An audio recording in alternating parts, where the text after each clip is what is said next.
All right, we're live. My gosh, this is the second one we've been able to do on the new channel. And anybody that's hearing this, I'm going to put a link down below. Go to Steve's Anime Hangout. So you can go ahead and get the link and you can start participating in these hangouts. All right, we're on chapter 1, or excuse me, we're on page 1, right, of chapter 676. Is there anything on the first page except that all of a sudden, have you noticed how fast the whole thing was Madara is floating with half a body? Right, he's in one dimension, he's top half another, and how we just completely flew past that. He jumps in, he has a whole body, and we just keep going.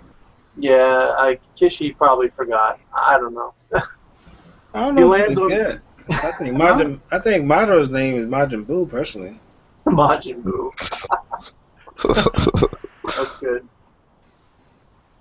All right. So I guess check out those cool balls on Naruto's back, like just hovering in like a circular formation. How cool is that? Yeah, that's pretty cool. Yeah, I wonder what how he's gonna use it. I don't know. I mean, he'll probably just use them as like the same way Obito is using them when Obito have the Jubi powers. Well, that's another thing we're gonna have to get into later on. Is there going to be a battle before Infinite Tsukiyami? So anyway, I guess that'd be a question toward the end. All right, I'm on the next page. And Madara's like, I suppose if you all died together, that would also be called teamwork, wouldn't it? What a smart ass. Good grief. Anyway, what do you guys think about this page? Anything you guys pick up on here? Or Obito, how do you like Obito? Everybody, wasn't it pretty much everybody was in consensus for the most part that he was going to be using Obito Black Zetsu as like a puppet, right? Yeah, I mean, pretty much. And once you saw the hand go into his chest, and you knew Obito was on his last legs, you pretty much knew that Madara was going to take control again. So he's basically... Yeah, I'm sorry, go ahead, Sean. No, I'm saying, yeah, I said that last week. Like, he's going to use Obito as a puppet for some reason, because of the joint part. I mean, if you look, he's using it for the Kamui. He's a transportation device. He's like, I'll just go to the other dimension, chill out for a little while. My little puppet will port me over there. And if you look back. And if you look, you see that the Kamui he's using, the Mangebu Sharingan, is Kakashi's. So that means that Obito now has both of his Sharingan back. Right. So you can use them a lot more effectively. Oh, I never noticed that. Wow. Yeah, it means that at some point, when Obito regains consciousness, he'll be able to combine both of his Mangebu Sharingan together and maybe create something that will screw Madara up. Well, yeah, Obito's dead. Nope, he's gone. No, I think Obito's going to get his comeuppance at some point. All right, so Michael G., you think that Obito's already dead?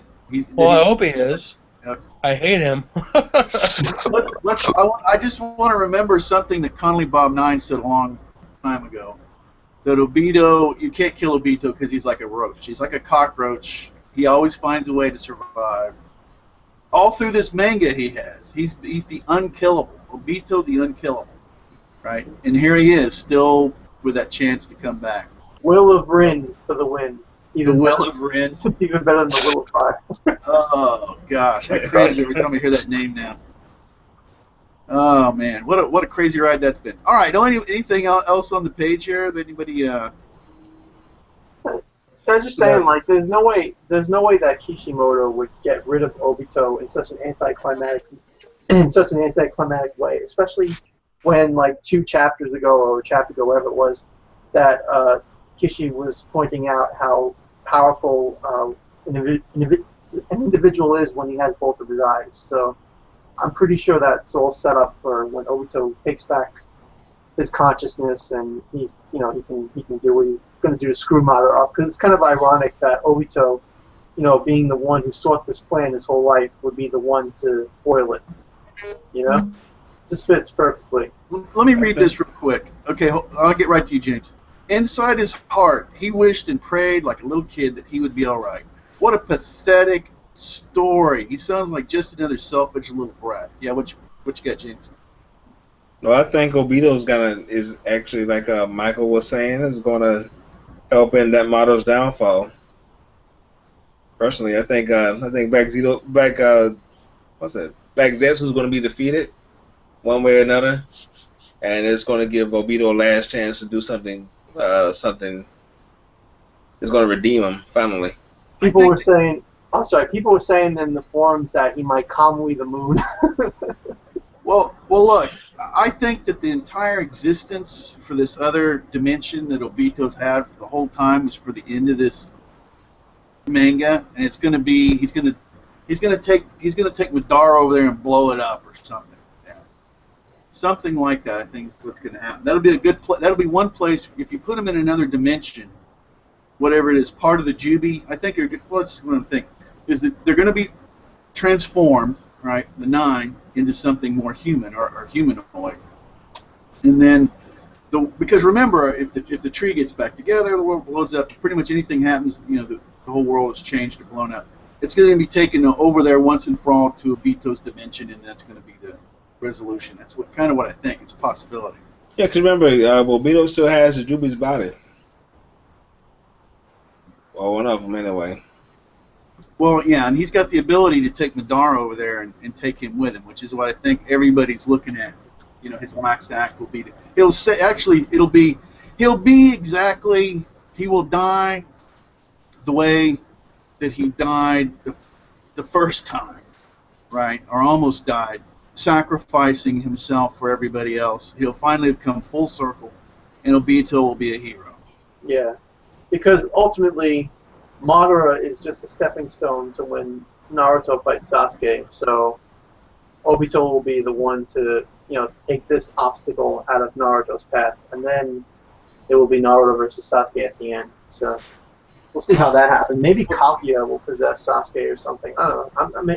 Kishi can go like a million ways with it. Really. Yeah. Yeah, exactly. The mother. Okay, now I'm on the page where we have Madara, and here we go. We got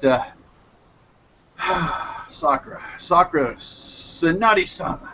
I've finally been able to bring these two back together. All right. Time. Yeah, she's I kind of want, like I said, I want to talk about this. I don't want to do 30 minutes. Okay, then I go to page 2. This is it's the next page. I'll distract him. Keep going. How from the beginning of the manga, Sakura has been the one. Naruto, don't just charge in. Right. Have a plan. Have teamwork. Right? Don't just do your own thing. And what does she do? Dumb. This breaks her for me. This character for me is now completely broken. She doesn't make any. Now I know it. It took me a while, but now she's completely. It's one thing to watch a character get dragged through the mud and humiliated. Yeah. It's another thing to just say, okay, this isn't even. This Sakura right here isn't little Sakura. Little Sakura, character progression is growth. Right. She's actually lesser than little Sakura. Now, just charging in with no plan. But you've got to admit that this is funny. When she gets skewered, it's anticlimactic. Right. It's hilarious. Well, yeah, I have a lot of thoughts on this specific part. I thought about this a lot. I had an initial reaction that was very negative. But when I was thinking about it, I see it in kind of in a positive light. So if you guys want to talk first, and then I'll add my 2 cents in. Want to do that? Well, because we're talking about her charging in. Then we'll get to the Sasuke thing after that. Well, this whole thing. So yeah, go ahead. This whole thing. So she's not on the. Well, she shouldn't be on the battlefield at all. Right. That's what it shows to me. So the thing is here, when I first read the chapter, I was laughing out loud at how pathetic she was. I was out loud, I thought, wow, compared to Naruto, she looks pathetic. Like, Kishi, why are you doing this? But upon closer, reflection, I see 2 positives here. The first is that her plan isn't actually a bad plan. She doesn't know that Madara has invisible clones. So she uses the Byakugo seal and throws her body in front of Madara, thinking that she won't be hurt and she'll be able to get a punch off. And she would have if he didn't have those clones. And thus, Sasuke and Naruto would have had ample time to get behind him or to mount an attack while Madara is like reeling from her blow because she has a super powerful punch. And then the other thing is that it shows her growth as a character because, like you were saying, Steve, in the beginning she would have never done that. She would have, thought things through and while you're seeing it as a strength of her character, the old way of how she used to be, Kishimoto is portraying it as she's grown up to to be more gutsy, to change. She's changed as a different person. The whole point of that panel is to show that she's changed to be like Naruto and Sasuke, I suppose. And so that is supposed to, imply that she's, better, not that she's worse. So I mean, you can say so. The plan wasn't really stupid. It was a decent plan, reckless, but it made logical sense in her perspective. And like and she just wants to show them that she's not the same frightened little girl that she used to be. She wants to show them that she's a fully fledged ally in battle. So in that respect, she grew. But it's just that when you compare her to Naruto and Sasuke, she looks pathetic because she isn't anywhere near their level. Well, what happened? Right. Well, there's a lot there, but look. Tsunadi's training, she was little Sakura was correct in the beginning. You don't just charge in, you go in as a team. So in that way she's now wrong. Tsunade also taught her you're the healer. You don't get hit because the power that you use to heal yourself is power you should be using to heal others. Okay, but you have to be able to defend yourself. So that's why she's got the powerful punch because they come in to get her and she knocks them out. So this whole thing doesn't make sense to me, okay? And then the coup d'etat, which is I believe we get right, is the whole thing is the after effect of she's like, and Sasuke-kun doesn't even care about me. Yeah, that I thought. Oh. So now look, there's a lot of different ways to look at this. Is it character growth for her to be like Sasuke and Naruto, right?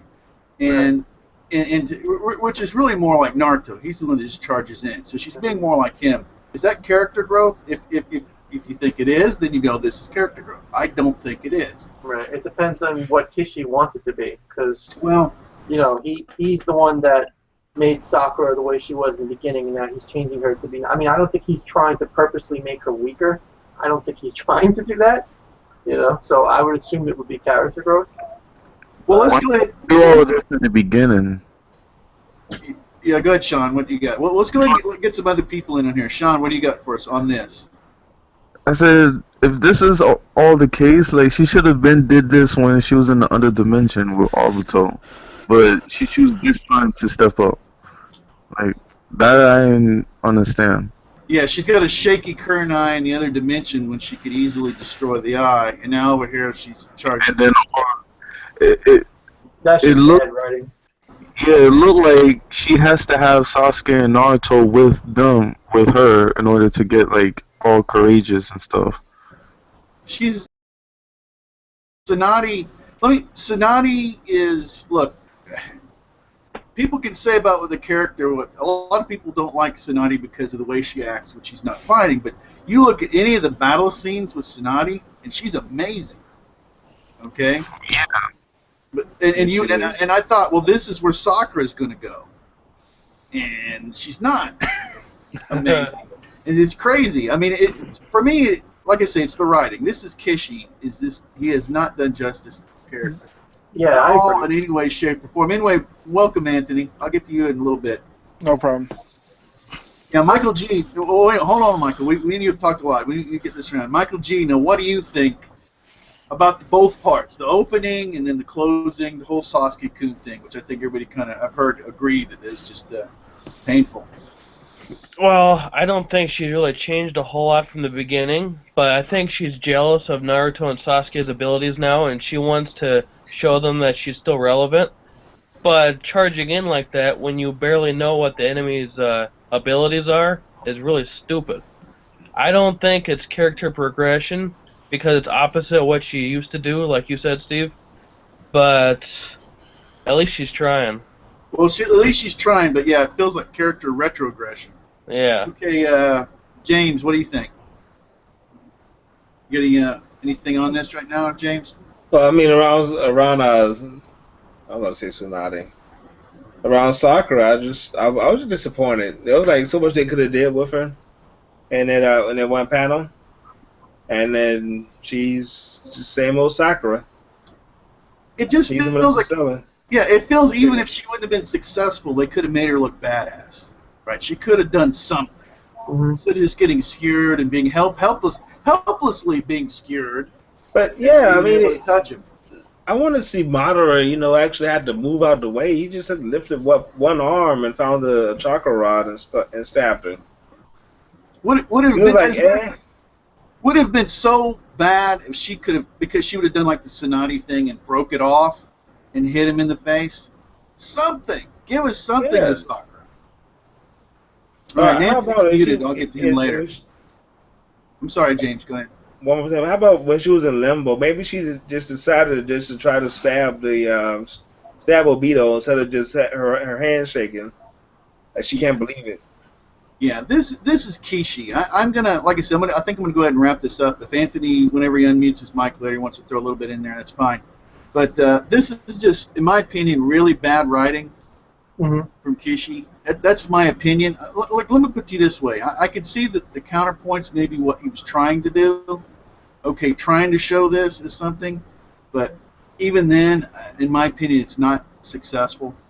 So it's just my opinion. I mean, hopefully he'll do something more. But I've kind of already, like I've told him, I've kind of given up on Kishi as far as doing justice to Sakura's character. I've kind of just said he's not going to do it.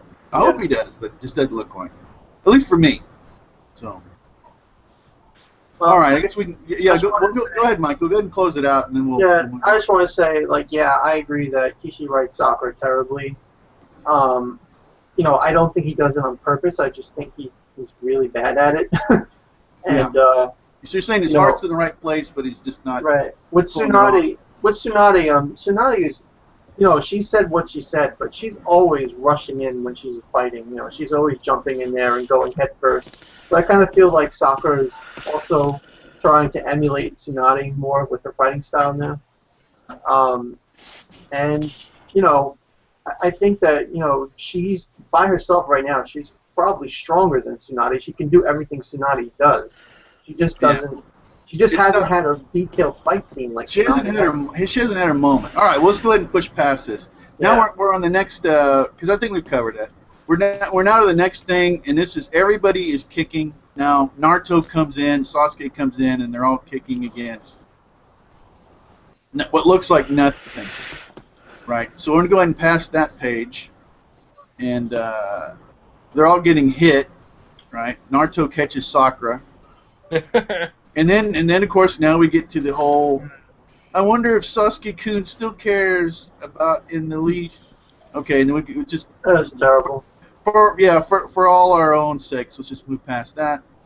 And then Naruto. Then we get the whole thing. Naruto. Yeah. Now they go ahead and get it. Okay. And so now we're gonna have Madara's shadow has multiplied into 4. Now he has both eyes. He can do both things. I'm just going to kind of press on. If anybody's got anything, go ahead and throw it out, and we'll stop. And then Madara throws. Okay. we know how Madara likes meteors, right? So, I mean, now we get meteors coming down. Got a cue of Serb Pink Man's music right now. Yeah. This is pretty interesting. I do like the way it works out, though. I guess we'll see. These raindrops are going to be a bit harder and bigger than you're used to. There's Madara. He's got Madara right, I have to say. I think most people have been pretty happy with. I haven't heard too many complaints about Madara, except for him being too overpowered and be able to do things without eyes. I personally think they want to make sure they can beat him at full power. So earlier on, when Sasuke decided to save the second Hokage, he could have put on Rise out the first Hokage. It could have been him, Madara, Naruto, and Hashi against Madara, and that would have been the end of the manga. But no. So we kept it going. So it was, yeah. Now the only counter to that would be like those rods would have sucked his chakra out. You know, if he'd have touched him. No. I wonder if all those Maybe. meteors Madara made, they're all the same size as the one Nagato made. Like, do you think they're all as big as that one that Naruto made, that one moon that he trapped the Kyuubi in? Oh, that one? I don't know. I mean, that we'd have to look at. I mean, because now we're gonna. I do like the way it gets broken up. That Naruto takes the shadows down below because he can make the multiple clones. Mm-hmm. And what does everybody think about Sasuke's Susanoo in here? It's pretty epic. I think it looks like a Gundam.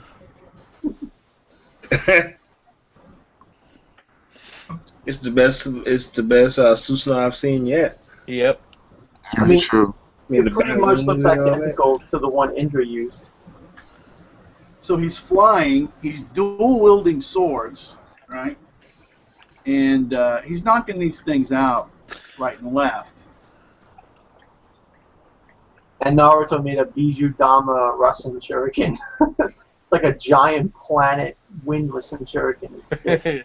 Okay, now I'm on the page. You know, there's a couple of interesting things here. The page that shows the close-up of Sasuke in the Susanoo, the face, Mhm. all the holes in it, which looks pretty epic, right? And it shows him chopping and everything. Something that was somebody actually pointed out was that now this is comedy. I saw the comedy in the panel on the down below with Naruto. Naruto's like, take this and this and Suma this and you bastard. You know, Naruto's it's funny, but he's fighting, right? Alright. But the thing that was pointed out I didn't catch was Kakashi is sitting there watching Naruto jumping around, seemingly hitting nothing. Yeah. I can't remember whether it was Sawyer 7 or Forever World, but I started cracking up when I thought about this. It is true. Definitely. So Kakashi's like, well, he finally went nuts. he's finally gone all the way, and he's fighting nothing again. Or it was like when he fought Itachi, you know, that one time. They said you're just jumping around, punching at the air. So anyway, anybody got anything on that? Well, actually, let me go ahead and just skip to the next page. Okay, we're actually at the end. We can always go back. All right, we're at the end, and this is the part where Madara opens his third eye. Okay. So let's go ahead. Anything toward the end of the chapter anybody wants to think about? As a matter of, yeah. So the question is Madara still where he was, or did he fly into outer space? Because look how close the moon is. The moon is ridiculously close in that picture. It kind of showed up conveniently, but you know, do you think did anyone not see the Infinite Tsukiyami coming? I've been hoping it's going to come, but like I say, I want people to be in this dream world like the Matrix and be tempted and have to actually be able to get the pick reality, they're going to have to pick a harsh reality over a nice fantasy. It's going to be tough for a lot of people. I'd like to see it. You know, the Madara has that eye on his head, and Kaguya did too, but so did the tree. So, like, I'm just curious. I'm just wondering, like, when you get both Rinnegan, like, well, does Madara have the? Oh, Madara has the Biju inside. Right? Just getting the Rinnegan did do it. But if you notice that before the eye opens, the slit in the forehead.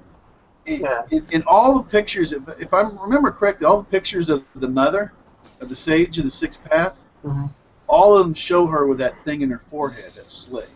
Right. Yeah. And so it looks like he's taken the path of we've talked about this before, of the mother, right? Which is just dominate everybody. Yeah, right? That makes sense. Yeah. Mm-hmm. So right. The question is now, will Naruto and Sasuke be immune because they have the six paths in them, or will people have to look at the moon to get put in the Genjutsu? Like, how do you think this is going to work? Well, creatively, before I'll go right to you, James, and I need to get to Anthony in here. Is that creatively think about what can happen. Sasuke can can live. What is Sasuke's fantasy? What does he want? What world does he want to live in? Where's Hokage and everybody's a Uchiha? I mean, Yeah, so His maybe, probably. name restored. yeah. I mean, so we could find that out. But anyway, James, go ahead. I think for this story to work from now with the Infinite Tsukiyami being implemented, that we're going to see a lot of chapters where they're actually enjoying their ideal worlds. Like with Sasuke, we're going to see the full Uchiha clan doing whatever they do, and if Naruto, we're going to see him and him and his family. Actually, him getting to know his parents and being friends with Sasuke without conflict. I totally buy into that. And I think that if Kishi spends a little bit of time on this, it could be phenomenal. Michael G, what do you think? Well, I would like to see it how NW Order said that Sasuke and Naruto are immune to it and have to fight Madara to beat him to beat the Infinite Tsukiyomi out. Maybe that's how you stop it. I'm not sure, but I'd like to see that. I don't know how Kishi's gonna do it, but that seems like a pretty good way to do it. All right. And Anthony, I haven't got to you at all yet. So what do you got for us? Yeah, I'm just wondering how long this Infinite Tsukiyomi is going to take to activate. I mean, he cast the last page showed him casting it actually on the moon, right? Let me go to it real quick. Yeah. Yeah, so it shows like all the like the pattern of the Rinnegan and the Sharingan on the moon. Like, how long does that take? And like you said, like, does everyone have to look at it? You know, are we actually going to get a bunch of chapters where people are in the Tsukiyomi? I just don't think we have enough info yet to make Let me read this for you. It says this is at the very bottom. The next chapter, the nightmare finally blooms. As the world is engulfed within the great Gengetsu, what happens to Naruto? And it's in Wait, what page is that? It's at the very bottom of the last page. Oh, It shows I see. Madara opening his eyes. At the very bottom it says that. Next chapter, the nightmare finally blooms. That's actually not the last page. Oh, it's One not? before It last says page. the end. It says end right there. Is this another Yeah. thing where it says end? And it There's doesn't? another page where Oh, Wait, yeah, there we go. I'm on the page after that. It says the eternal nightmare begins. This is another one where the pages are not, it says end and it's not the last one. Yeah, you Okay. know, I always go past that because you never know. You know, Bleach does that a heck of a lot, and that bugs me because sometimes I've missed out on a page, you know, on a chapter. Yeah. But yeah, you know, I don't know. I guess I'm more overwhelmed that it's actually happening. I mean, how long has this plan been talked about in the series? And now A it's long finally time. happening. Like, so long. And Yeah. I'm so happy that it's not being talked about anymore. You know, all throughout this world, oh, Infinite Tsukiyomi, and no one's doing it. Yeah. You know, now it's happening. And I think that's a really big a big step in the right direction. I'm really happy that it's actually going down now. You know, so So a big thing is what I think, I don't know, is that everyone gets engulfed in this. Okay, except Madara controls it. So that means I think Naruto and Sasuke are going to be in it. But then again, since they've got all these sage abilities, as some of you guys are saying, they're going to still be fighting Madara while everybody else is inside that thing. So I don't know. I still would like to see Sasuke in there and see what he's thinking. But now after they're all in it, are they all going to be absorbed by the tree, like it was before? Like remember Well, when the they were tree's all? gone, right? He's gone. Like I it got thought it was still standing. No, it got absorbed by Madara. Did it? Yeah. No, Naruto cut it. Oh yeah. Naruto chopped it right off with the four tails. With the lava Rasen Yeah. Shuriken. Mm-hmm. Yeah. No, you know, I don't remember that. They actually got chopped down. Yep. Yeah. Oh wow. Shows how much I paid, touching egg. oh, I missed things. Well, I missed the last page of this chapter. So what is that? Yeah, I like seeing that. It's on the moon. Okay. Just when the tree was standing back in the day, and it showed that flashback with all the people in the Genjutsu and they were Yeah. being like absorbed. I mean, is there any point for people being in the Genjutsu if the tree's not around? I mean. Let's get past it. I think we can just get past the tree. because the whole thing is the Gengetsu. It's the idea of everybody getting trapped in this thing, and we're going. I know I'm getting like super repetitive, but and being tempted, right? And being tempted and finding out what these things are they really want, and having to turn it down. Maybe they'll be absorbed into Madara, since Madara absorbed the tree. But what good will that do? I don't understand if that were to happen. I mean, Madara is almost a god. Yeah.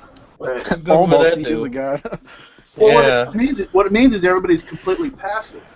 There's no one to fight against. Everyone buys into their illusion, Right. and or delusion or whatever, and he rules forever. Right.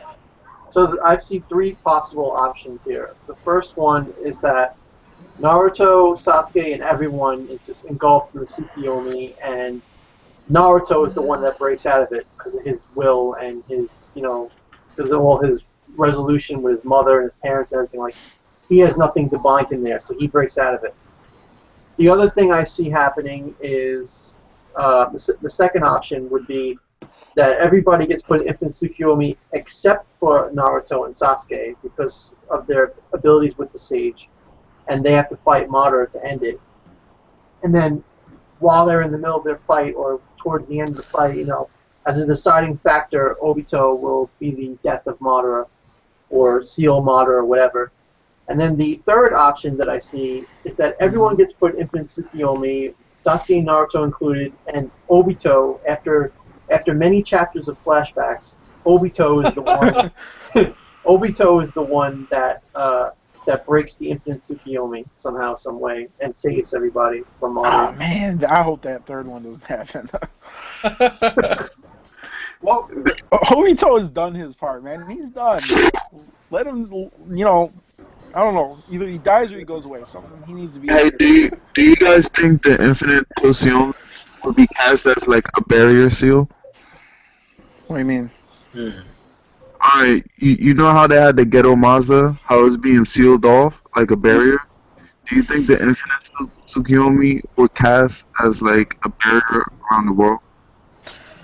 No, I think it's more like a state of mind more than a barrier. yeah, well, it's like projected off of the moon. It's like the moon is projecting it onto the planet. So Right. I think that's how it works. Alright. Yeah, and then I mean God, what was it called? The Limited Tsukiyomi in the Naruto movie. I mean, that was pretty convincing. I mean, Naruto even fell into that for a while, so it wouldn't surprise me if this Infinite Tsukiyomi really gets to people, Yeah, I just hope we actually I'm get to glad, that point. Anthony. I'm glad you brought that up because that does key into what we already know. Something that Kishi has, already kind of done it, right? So in a small way. So this would be probably the big way now. Awesome. Yeah. I'm just All right. glad it's happening. It's a great step. Yeah. I think we're all relieved this thing is moving on, right? Yeah.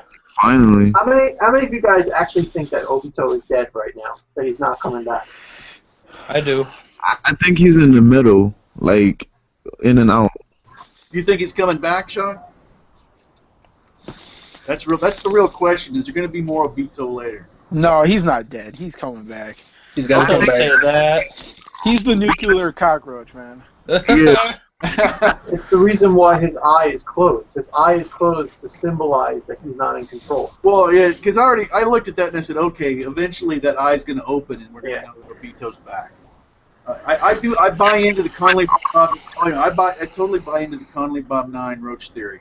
I mean, if he really wanted to control him, he might as well just kill him than Edo Tensei him, Yeah. instead of would've- using the Black Zetsu, because obviously he could fight the Black Zetsu for a limited amount of time. So let's say he can't do it again, Yeah, right. If we would have saw Obito lose his eye in that dimension, get stabbed, and or whatever what Madara do to him, and then you see him slowly die in a puddle of blood, I would say Obito's dead.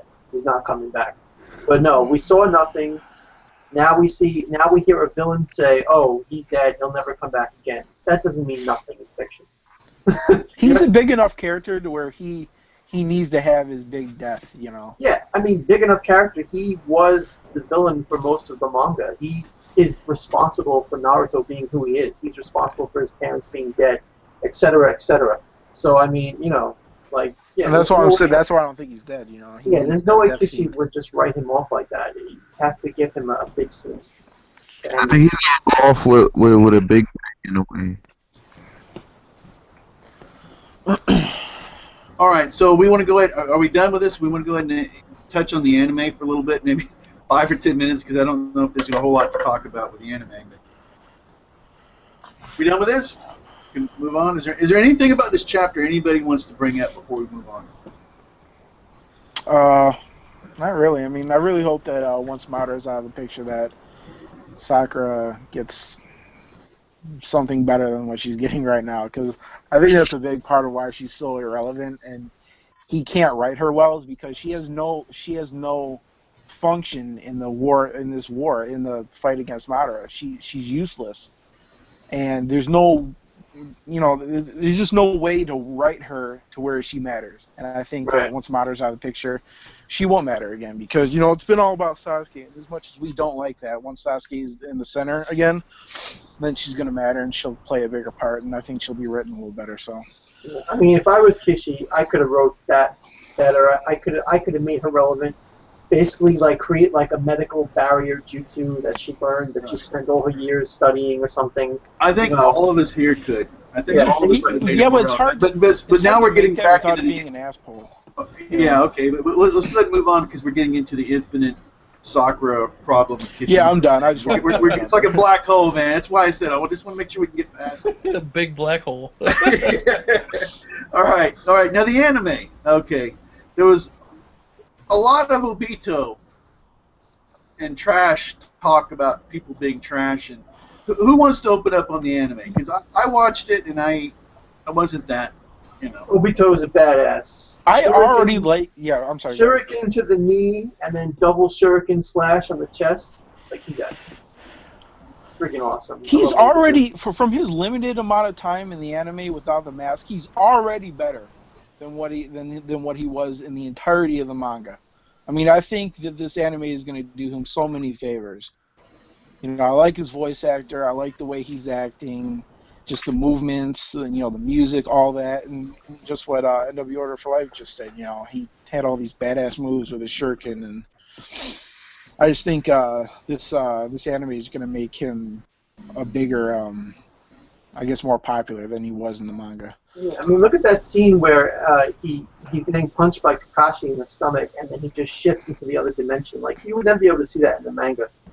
Yeah. It just looks so flawless. It looks great. I'm not an Obito fan, so for me this was a long episode. It was like, and I can't wait to that part where Kakashi and him fight in the Kamui world. Yeah. And he gets him through the chest, and he starts talking about the current Obito and stuff. That's going to be a powerful episode. All right, okay. So this episode right here, like I said, I thought this would be maybe 5 minutes, everybody. Is there anything anybody wants to talk about from this last anime episode, which is like the beginning of the canon again?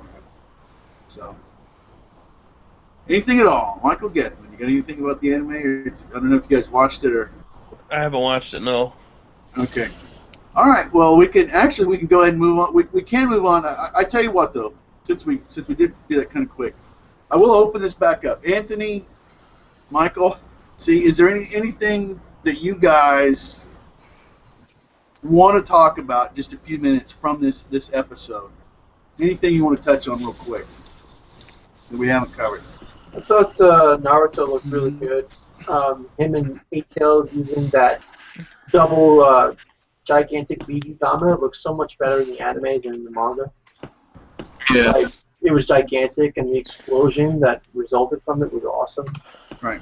And then Obito's line, like, Kashi's like, "Is it finally finished?" And Obito's like, "Yeah, for you." It was epic, and then the tail beast, the 10 tails emerges. Yeah. But the whole thing was really good. Naruto's fight with the wooden dragon was kind of cut a little bit, because in the manga. I don't want to recap the whole episode. I just want to hit on a couple things. As a matter of fact, I want to talk about at the end of this, which we're about done with. Go ahead and start talking about the latest episode of Hunter x Hunter. Hunter x Hunter. Yeah, I want to talk about Hunter x Hunter right at the end of this. I'll just throw in a Hunter chat thing on the end of this video. Okay. Yeah. Because I do. I love it. I don't want to do a separate one. I'm going to go ahead and just throw it onto this one if you guys don't mind. I got a question for everybody. Do you think Kakashi will have a better chance of fighting Madara without his Sharingan? I do. I think, like I say, I think that he's going to be able to use his abilities at full strength now. And Yeah, I don't. I think his lightning abilities and everything, I think we're going to get to see him do stuff at a higher level as far as that. But I don't know what he can do. But since he doesn't have any eye abilities or anything, I don't think he can do anything directly. He may be able to do something to help free Obito in the end. That might be what he'd be able to do. But as far as fighting Madara, I don't think so. Because it looks like Team 7 versus Madara. Yeah. Oh, that's another thing. Like, we got to talk about that. The last chapter, we had the whole Team 7, climax. Like, oh, we're going to work together, just like the Bell test. And nothing like that happened. Nothing like it. What a disappointment that was. That was just a huge troll. Well, imagine, like I said, imagine how Kakashi feels. Well, like I said, I really don't want to open up all this other business. But, see, Michael Gethin the lessons. Okay, so let's go ahead and like I say, there's a few things we can get in, we can go at, but I kind of want to talk about some Hunter x Hunter if you guys don't mind. Is that all right with everybody? Hey, that's cool. You know I love me some Hunter, man. Yeah, I'm loving it. I got up in a few chapters. Did you? Are you past the spiders yet? Did you say did you get to the ants? Yeah, I passed the ants part. Did you finish the ants arc? Yeah, I'm on the part where they had the election, and Kahlua went to his family to see his little sister. Well, good. As a matter of fact, okay, for everybody watching this, we are officially done with the Naruto part. We are now in the. If you don't want to get spoiled from the latest episode of Hunter x Hunter, we're going to talk about all kinds of stuff that you guys. I guess that's what we're going to talk about. All right, and now you're totally caught up, Sean, which is brilliant. But before we really get into it, and Michael Beckham just dropped because he's not caught up yet. But James. Yes. Sean was where you were at right now. He knew some stuff about it and everything. Sean, is there any? We've talked about this before. Is there anything you could tell James? James only seen like an episode and read the first chapter. Is there anything you could tell him since you just now totally got into this within the last 2 or 3 weeks? Watching Hunter x Hunter, right? Yeah. Yeah. Is there anything you could tell him as somebody that just recently got into it to give him an idea about comparing it to Naruto or comparing it to whatever to kind of help him decide if he wants to, Well, when it comes to I would say their abilities, Naruto is all over the place, but Hunter x Hunter, they actually explain how it works, how it's on defense, how it's on offense, the whole 9 yards. So it's pretty much a better writing regarding to their abilities. And well, for me, I got up to the part where they had the York City auction. That's where it took me and makes me want to read it more. So I don't know what chapter he's on. What chapter you on?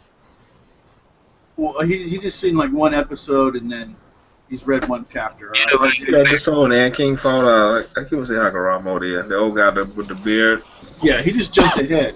So I would say what I tell most people is that the first arc where the prisoners are is where you really start to see the way he narrates. Yeah, that's what I was gonna say.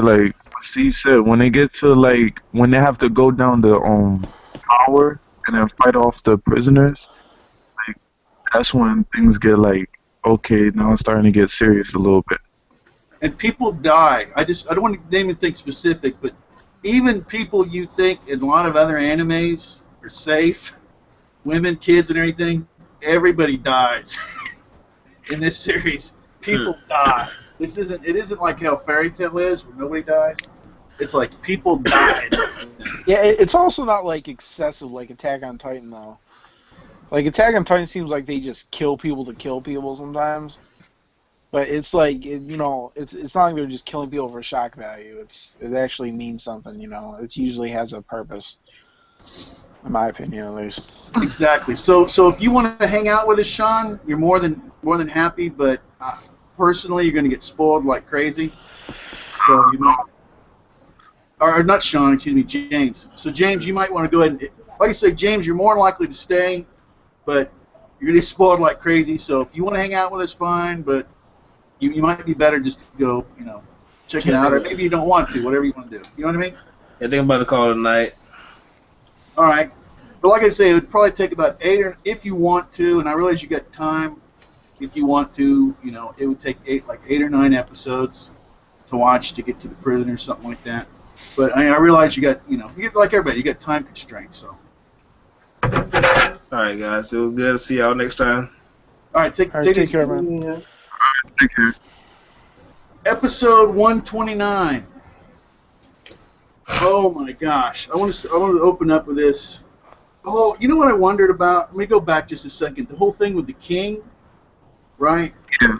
I was wondering why did he have 2 characters that sacrificed himself for me? I'm like, I can understand having Yuppie or Poof, but I'm like, why did both of them have to sacrifice part of their bodies for the king? And now I know why. Because they're both connected to the king now in a pretty big way. But Yuppie is the one that keeps telling the truth. He did the bad things, but he keeps telling the truth. And Pooh is the one that keeps lying. So you had a contrast of the 2 characters in the way the king deals with them, right? I mean, Yuppie, what did Yuppie do? He let the enemy, not just let the enemy go, but he even let a traitor go. Let them all live, right? Mhm. Because he evolved to have a sense of honor, this emotion, this sense of honor. He's like, well, if I would have gone back on my word, I would have lost in some way, right? And the king forgives him. So, but Poof won't quit with the lie. It's just amazing. But anyway, I could go on and on about this. But what do you guys think about this? It looked like he was forced to lie. Well, he feels like he's forced to lie because of his ideology, which is the Queen's ideology, right? It's everything for the ants. There's no trace. He doesn't want to have any humanity, right? Yeah. There's no honor. There's just winning for the ants. And the king is kind of not going that route. Yeah, there's a fundamental difference, like the way they act as royal guards. I mean, Poof is more like he's loyal not to the king, but to what he feels the king should be, or his what he should stand for as a king. To rule over humans, rule over the planet. Yeah. And Yuppie, he's more. He doesn't care. He doesn't care what he doesn't care what the king does. He's loyal to the king himself. And it's a big difference between. I think Pito's like that too, and that's showed by how devoted she is to Kamugi and how Poof doesn't give a crap, So it's a big difference, and and I almost wonder if Poof would have turned out. I already said this before about. I wonder if Poof would have turned out like that if he would have had the long, drawn out interactions with the hunters like Pito and Yuppie did. Because a lot of their evolution came, during those time periods. So, right. And he was always like kind of segmented. He spent most of his time with Morel in that cocoon, and then he flew away. And I don't know. He's just a schemer. He's a schemer. Yeah. He'll follow the king's orders to the letter, but undermine it as he sees fit. Yeah. He's willing to do things that he feels are best for the king against his will, and Yuppie and Pito are just going to do whatever the king says, no matter what it is. Exactly. They're never going to go against him. And Poof he's willing to die for this. He's sort of like, even if they, get me as a traitor and kill me, I'm still gonna. This is what's best. This is what's best for the ants, is to get rid of that girl, and then the board. Right? There's a point where he's like, I got to get rid of the game board because he might, that might trigger his memory. Oh yeah, the Gungi board. Yeah. But if you notice the tension in it, like I was talking to you, you said back in comments in this episode, because it's Tagashi steps us through this step by first. It's okay. He can't believe what Yuppie's saying. Yes, he goes to I let him go. I had a chance to kill him. I felt, and then Poof's like, and then Poof always adds on because he's like, okay, now kill him, because we're Chimera ants, and you are a traitor. You didn't do the right thing, and now we Chimera ants will kill you, and the king does it, right?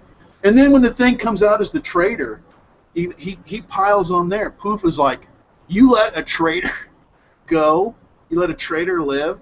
Right, because he's thinking once again, okay, now the king's gonna whack him, and he's like, and Yuppie every time is like, he's so loyal, as everybody's pointed out. He's like, hey, I just did it. I couldn't help it. I'll take whatever punishment you have for me. You know. Yeah. And Poof is just punish him. He's kind of like lets it go. He lets it go. He says, I know we've evolved. He even explains it. I love the dialogue that Tagashi does with this. He's like, look, humanity is like our test, okay? And for us, we can't completely evolve to where we need to be without humanity, because we're going to sacrifice humanity, and it'll always be some little piece of us once we're through this. But we have to work through this, right? And we're just going to have to understand that some of us are going to have these emotions. We're going to have some un-Chimera ant-like stuff, but all through this, and he keeps telling them, just tell me the truth. Right? You could just see it, the tension. The Poof's like, does the king know? Because they're connected, right? Is this the king's final warning to me? But he keeps being, Poof, and keeps undermining. It's like he's dancing around what the question really is. Because he kind of had like a little strategy. I forgot what part it is when he's trying to go back to the palace. Yeah. And Goofy's like, I have to like use a strategy against the king, but I'm only tell the truth. Yeah. So he kind of tells the truth without even saying the truth itself. You're talking about Poof. Yeah. Well, yeah, because he's not lying exactly to the king. He's not the story of it. Yeah, he's not telling the whole thing. He's omitting the truth. That's what he's doing. Exactly. There's a difference. But the king just keeps telling him, just tell me the truth. That's all you need. Even if whatever you've done, we'll work through it, but I need to know the truth. And Poof is just misleading and every other kind of thing. And the king is such a blank slate as he is right now. It's like, it's hard to predict how he's going to react to what his royal guards are telling him. Like, throughout the entire, at least for me, throughout the entire episode, like, I'd read the manga, but I sped through it so quickly, I don't remember a lot of it. When every time the royal guards would say something to him, there'd be that kind of, like, little bit of a pause where, like, you don't know what the king's going to say. You don't know if he's going to kill him. You don't know if he's going to, if he's going to do something else. There's just this mystery, like, you can just cut the tension in the air with a knife. And when Poof thinks that he's home free, he's like, look at all the people here to worship you. And he thinks, this is it. He'll see what I want him to see, and he'll forget about the girl. He'll get back engrossed into being the king of the Chimera ants, which he needs to be. And then he's elated. He's like, I've done it. I've scored. I've touched. Got the touchdown. I made it. And then all of a sudden the king is like, I know I'm forgetting something. I know that you could just, there's something that I just need to know, and it's like, Poof's like, son of a gun. And that's, if I remember right, that's when he thinks of the board, the game board. He's like, oh gosh, that could ruin me too. I got to get rid of that. And, oh yeah. Yeah, that shows you how much Kamugi impacted him. If he can feel that, even though he doesn't remember, it's part of him. Yes. The experiences that he had with her, everything they learned from her, everything that she changed in him. Right. He can remember all of that. Well, he can't remember it, but he feels that's gone, even though he doesn't know what it is. A lot of his strategy, he was even saying when he was fighting, was from playing her. He kept relating to that. Well, I've seen this before. It's when we were playing the game. Yep. So she helped him to evolve and to understand everything so much more. Well, anyway, we'll go ahead and open it up for a little while. Is there anything else in this? You guys want? It's a big. It was. I don't know. I love the writing. There's a lot to dig into if you guys want. Well, I wanted to touch on the whole part with Poof chasing he was chasing Killua. Yeah. And how he starts to like yelling that, or Poof starts yelling that stuff out, and the Kamugi starts like hitting him on the head when he's running. He's like, it was comical. She's just like struggling. She has no. I mean, just think how confusing that must be. You know, she's totally blind. She can't. I mean, she has all her other senses, but that vision is just like blocking her from what's going on. You know, she has no clue what's going on around her. You know. Yeah, her being blind has reached a whole new level of helplessness, hasn't it? Yeah, and it's crazy. And man, even though Killua was fighting a clone, I mean, it makes me wonder how strong he is in that Godspeed mode. Because I mean, he says he puts that circle around. He's like, you step in here, man. Shit's gonna go down, and he steps in there, and his face gets all messed up. And like I said, it's a clone, but I mean, he's still a royal guard. How strong is Killua? You know, I want to know if he could actually, take on one of these royal guards in their full strength. It just seems like he's.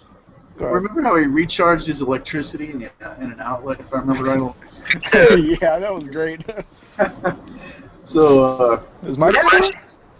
Yeah. I'm actually kind of like disappointed. Yeah. Because I wanted to see how the royal guards actually fight. Like, they fought halfway and then they just stopped. Yeah. Yeah. Yeah, it's the only way because they were too powerful. If you had the king and all his royal guard together, they didn't stand a chance in hell at all. What got me the most is I forgot what this guy's name. The guy that could make teleports. Oh yeah. Remember the guy that looked like he was at the end of it looked like he was dying of AIDS? Nav.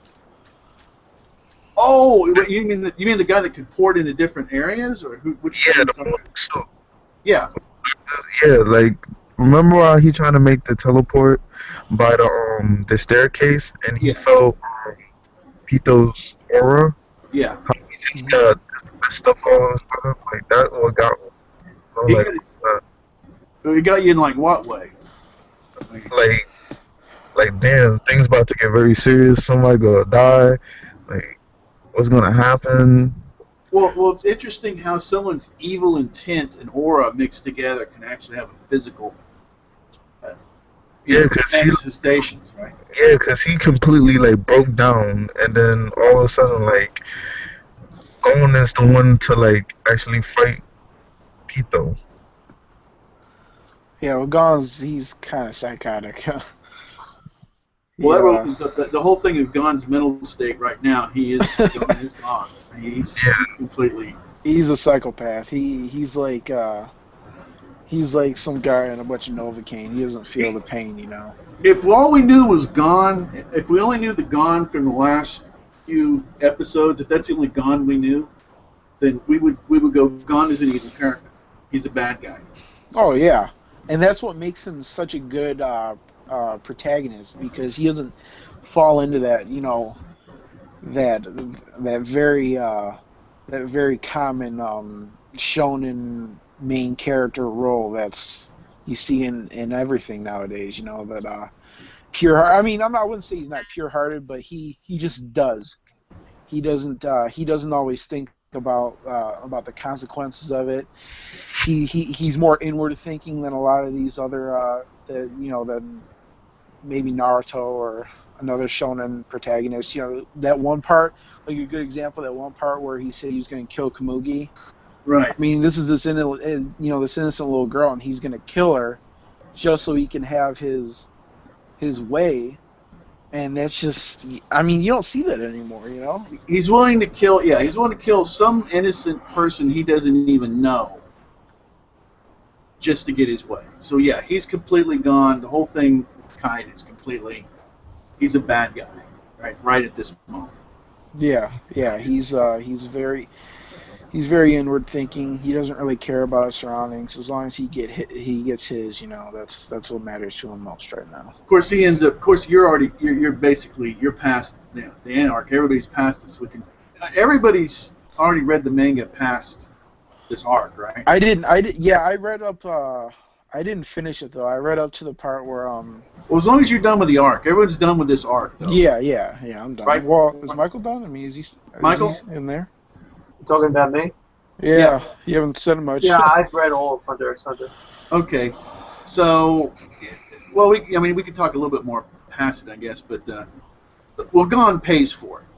He pays. Oh yeah, he does. He pays. So he personally pays for it. So going by the extreme, but I mean, yeah, this is even now with Gon. This is what Togashi is so awesome at. Is who thought that he would go there? Sean, did you ever think Gon would actually go so far to try to help his friend that he would turn evil? Yeah, pretty much. Like, at first I was kind of confused until I had to reread it, and it kind of makes sense into his perspective. Because Gon's thing is always to achieve his goals. That's like Gon's thing. And even Killua was like, no, he'll succeed. If Gon has set his mind to it, he will succeed. He will do it. He will achieve it. And he is, and Gon here, well, guess what? Sometimes you can't achieve your goals, right? I'm actually kind of confused at one part. Yeah. Is going in a hospital because of his arm, or of how he grew up using that power? Like, what was he in the hospital for? Oh, you mean because like what you said, because he used an ability that made him he couldn't win the way he was, right? So he basically sacrificed himself, his life long term to become more powerful short term, and he's going to die. Yeah, didn't he rapidly aged, wasn't it? Yeah, that's what he did. He sacrificed. Yeah, he sacrificed the rest of his life to become an adult, powerful enough to achieve his goals at the moment, at the price of going to die. Yeah, that's pretty scary, and considering how strong Pito was, I mean, hey, I don't remember very well, but he practically one-shots her, doesn't he? Yeah, like on the back of the head. No, I think the front of the base to a tree. He does his Jajankin, and then that's it, pretty much. And I'm interested to see this animated and see the reaction in the community about how people, because I see a lot of people in the comments of YouTube and stuff all expecting some grand like battle, and that's totally not what it is. Yeah, it's a very short thing. He freaks out, punches her, she's dead. There's no long drawn out thing or anything, and I'm interested to see how people react to that. But who knows? It may be a little different animated. Can you imagine how everybody's going to react when that first new chapter comes out? Oh man, I just hope the art is good.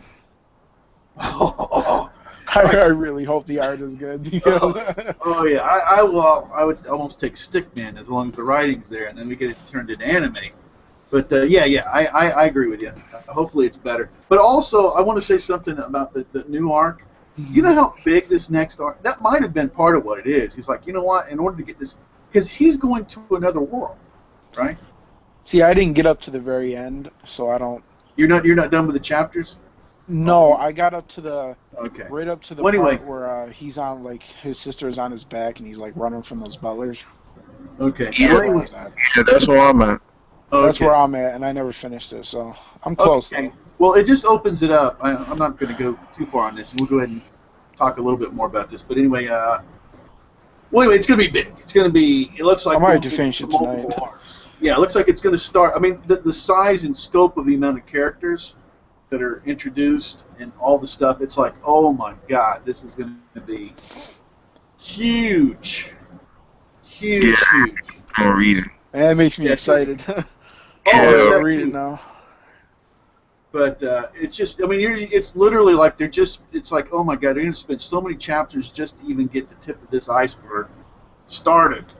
You know, there's so much they're going to go. So it was, so it might, like I said, it might have contributed to it. But anyway, yeah, I feel, well, anyway, yeah, the writing and everything. And Sean, I'm so glad that you got it. And hopefully James will get some time, although it doesn't sound like he's sold on it yet. You know, because everybody's always telling everybody about how great it is. I like the people's abilities. Like these abilities are like so brand new. Well, instead of us, have you noticed the difference between the difference? Well, we haven't really done chapter reviews yet, but if you noticed how much time we spend on talking about things that are actually laid out as opposed to speculating. Yeah. We go, you know, the writing on this was done. We go, oh my gosh, and the way he did that, as opposed to what was going on here. You know, it's yeah, it's much better. So, Michael, what about this? Did you watch episode 129, Hunter x Hunter? Yeah. Okay, what'd you think? I like the part with Killua and he made like the lightning circle and all that stuff. Yeah. I thought that was pretty cool. It was a good episode, you know. I kind of like get kind of bored with the, you know, with the king's mentality and all that stuff, like just like, because they go too much. They spend too much time like focusing on like how the king and his subordinates are connected, and like, you know, I feel like we could have cut that down by like, you know, at least like 5 minutes in the episode, you know. Okay, so this for you. This has been kind of stretched out. Yeah. I want to jump onto something everybody's alluded to. The whole idea, and this is a Hunter x Hunter thing. Instead of just poof coming in here and just fighting, right? You have the whole thing about him. They're trying to figure out who the target is, right? So that's a very Hunter x Hunter. He's like, okay, here's Palm here. She opens the door, and she's like, okay, you going to go this way, or are you going to go after, you know, Killua? You know, who are you trying to get? And it takes a while before Killua goes, holy cow, he's not after me, he's after her, right? But the part that really gets me is during the fight, the whole gamesmanship way of Togashi thinks. He's able to use his ability, because he can manipulate people, right? Is just to use a small little bit on her to make her paranoid about Killua. So now she's fighting him, right? And that's, instead of just going in and fighting, there's always more levels to it. And that's another thing I love about Togashi. I feel about Togashi how a lot of people feel about One Piece. Oh, about the writing. yeah, Oda. Yeah, Oda. Because the way a lot of people talk about Oda and One Piece is the same way I feel about Togashi. Yeah, I agree with you 110% there. Everyone's always you know, I'm not saying he's not deserving of it, but Yeah. everyone's always fawning over him, and you know, he's so great, and I understand he may be great, but man, I say I the can't same get kind into of it stuff either. about, you know, Togashi. So Well, yeah, I just didn't like the character. So I got 36 episodes into One Piece, but if anybody likes both of them, fine. I got no problem with Oda. It's just not Yeah. for me. But it is the same feel. So now I understand what it's like when you have a writer that's really got all these, you know, I's dotted and T's crossed, and you know, things work out really good. But this was yeah. Go ahead. All right. Was there anything? This is a long chapter for Michael, and I guess we're about done with this part of it. Is there anything else you guys want to talk about Hunter x Hunter-ish? Or? I was gonna ask, like, it's a question for everybody. Like, who has like the best ability? Like, who ability do you like? I mean, I really liked Kite's ability. I'm really mad we didn't get to see more of it. Well, for entertainment value, I mean, it works, but for entertainment, Kites was just amazing. The whole interaction with him, because he's like, because you're sitting there like, oh gosh, what's he gonna get, right? Yeah, it's just a mystery. The whole slot machine thing, and the thing talks, and here we go, and he's like, oh god, not this, and that's a fine weapon. It's not wrong. But And it's totally against his mannerisms and how Kite was. You didn't think he'd have like a clown, you know, a clown face and a slot machine. You think he'd have some kind of like some discreet, you know, weapon that takes finesse, and it's just totally the weapon he has is like totally goofy, and it relies on totally random attributes, and it's so not him. When he first pulled it out, I'm like, what the heck is this? Oh, it was Yeah, a his joke or something. It probably symbolizes like his inner self. Like what you see like the calm exterior, but inside he's a nut or something. He's unpredictable, and that's why his weapon is unpredictable. Well, for gamesmen, I look at it in the gaming aspect. All the guns are overpowered, right? So how do you balance this out? What are the limitations on it? He can't pick which one he gets, but he has to use it once before he can roll the dice again or pull the lever to see what his other gun is. So that's the balancing factor. Because if the guns are so overpowered, if he could just pick the actual one that he wanted, he would be undefeatable, I guess. There's always got to be a balancing factor. Remember when I can't pronounce the guy's name, like Krupa, the one with that had the he had that ability. Krapika. He had that ability to where he could defeat any of the spiders, but the thing. Yeah, but what was it? But he had that thing going to his heart, so that if he used his abilities on anybody else, it'd kill him. There's always a limiting factor. And it's the gaming stuff at Togashi comes through with everything. Things can't be. You can't have Superman because then you have to invent kryptonite, right? Right. So he doesn't make things too overpowered. And anytime anything is very powerful, there's always these limiting factors. It keeps it within the realm, right? I was a big fan of Genthru from the Greed Island arc, the bomber. Yeah. How he could like place a bomb on you, and you didn't know it, and you had to like touch him and say that I caught the bomber in order to defuse it, or you just blow up. Right.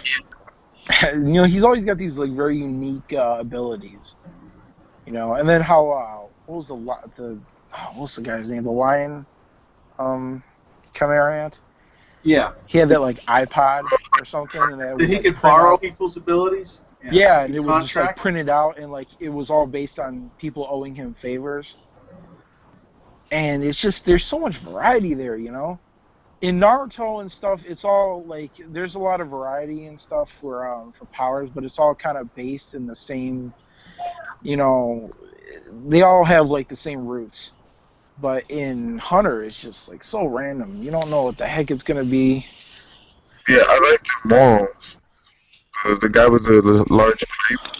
Yeah. Oh yeah, Morale. He's one of my favorite characters. He's a great character. What do you think of that battle? Because when I talked to you last, you were like in the beginning or the middle of that battle between him and the lion. What do you think about that battle, Sean? Oh, I liked that battle because it looked like a one-sided battle. Yeah, he like suck the air out of the dome or something?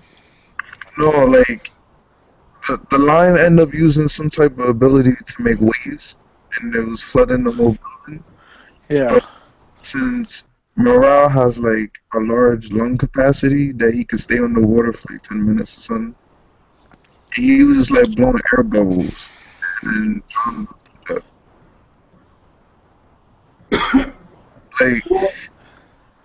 No, I was gonna say like Mao always had like the upper hand on him, so it kind of like a one-sided battle. Well, Morale knew the ability. He says, "Wait a minute, that's not your ability. I know who that is. That's a friend of mine." So he already knew his ability and how to counter it. So he had the upper hand that way. Almost everything Kakashi does ends up going to the strategy in some way. It almost seemed like some kind of like joke that the guy who smokes has the biggest lung capacity. Right. But Deep purple. Yeah, he could make it. And that smoky jail. His ability. Oh, you know who had a really cool ability was that pink hair girl from the Phantom Troop who had the sewing needles. I can't remember her name. Oh, the one that reattached Hisoka's arm. Yeah, Hisoka's arm. Yeah, and then that I don't know if it was part of his ability, or her ability, but when Kilo went to kill her, he like stabbed his hand in her chest. She like caught it with her like pec muscles or something, and it's just like, geez, man, it's just crazy. Everyone, I'm not going to get into it, but that brings up a big point. I really hope, as the manga, keeps going, I hope we go back to Crollo and like the leader of the Phantom Troop and how he lost his Nen, and then there was that like kind of that thing that they hinted at that you can get your Nen unlocked. Right. Because Crappie could put that thing on him. Right. And I hope they go back to that because the Phantom Troop, that's it's one of my favorite. Well, what happens if they need the Phantom Troop in the next where they're going in the other, what do they call the dark? I don't know what they call the new world. I don't even remember. It was a Dark Continent or something. Dark Continent, yeah. I heard it mentioned. I just don't. I got to a point where it must have been very recent. They had just, or it must have been like right at the end where they mentioned it, because I got up to where it was maybe like 15 chapters away from the end, and they hadn't mentioned anything about that. So I'm really excited to read it now that you're talking it up and everything. Yeah, because they're just starting though. It isn't like you've really missed. They're just starting to get it wound up. You know what I mean? Yeah. So, I just like everybody's abilities and how it's being explained. Yeah, it's nice. Let's see. Probably another 5 or 10 minutes. I guess we can go close out. Let's see. There's a few other things. Oh, have you noticed? Maybe this is a stretch, but Poof's he's faithful to the mother, the Chimera Ant, which I've said a lot. Her ideology, the way they act, right? And Madara seems to be faithful to the mother in Naruto and her ideology, right? And it seems like it's the same mentality that they all have, that the only way to control the world is to suppress it, just outright control it, dominate it. No free will. Yeah, well, Madara's got like a whole lifetime, or even longer than a lifetime of experience of seeing the how peace, natural peace isn't possible. That's why he's going for this infinite Tsukiyomi, because the only way to make peace is to do it artificially, And Poof, it's a little different, because he's practically a newborn. He hasn't been around very long. Well, it's not. Yeah, but see, it's not that angle. It's the connection. It's their loyalty to the mother's ideology. Mother in both cases, that is totalitarian. Yeah. Yeah. I see what you're saying. That's the only angle and only connection that I'm making between them. So. Yeah, well, Kishi he's been known to take a lot of things from Hunter. Well, I mean, just look at the tuning exams. Well, you can't convince me that wasn't at least inspired from the Hunter exams a bit. Well, a lot of them do that. It's not a bad thing. It's not a criticism. Yeah. The exam was longer than Naruto's tuning exam. What'd you say? I said the tuning exams from Hunter x Hunter, to me, it was longer than Naruto's tuning exam. Yeah. Really?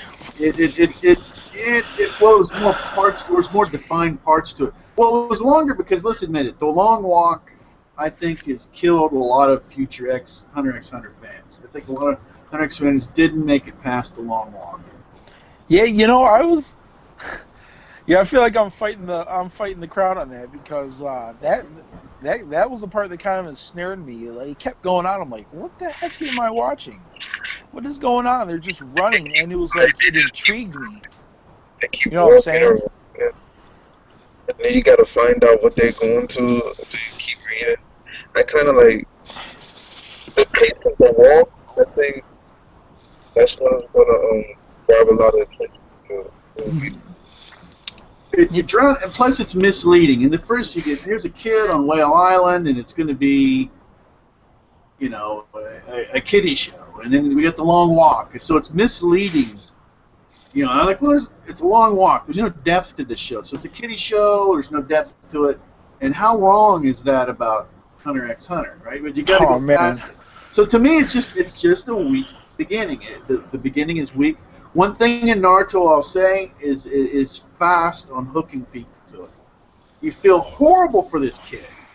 You're like, my gosh, and you get pulled in. So. Yeah, I mean, maybe. Yeah, I can see the I can see how it would drive people away, and I'm not trying to dispute Well, yeah, that. it's just I but think the it was feedback. it was unique for me. I just. Oh yeah, well if you liked, well obviously I liked it, but it was kind of boring. But the feedback I've gotten from a lot of people, they start, okay, they're walking. Yeah. Okay, we're going to another episode.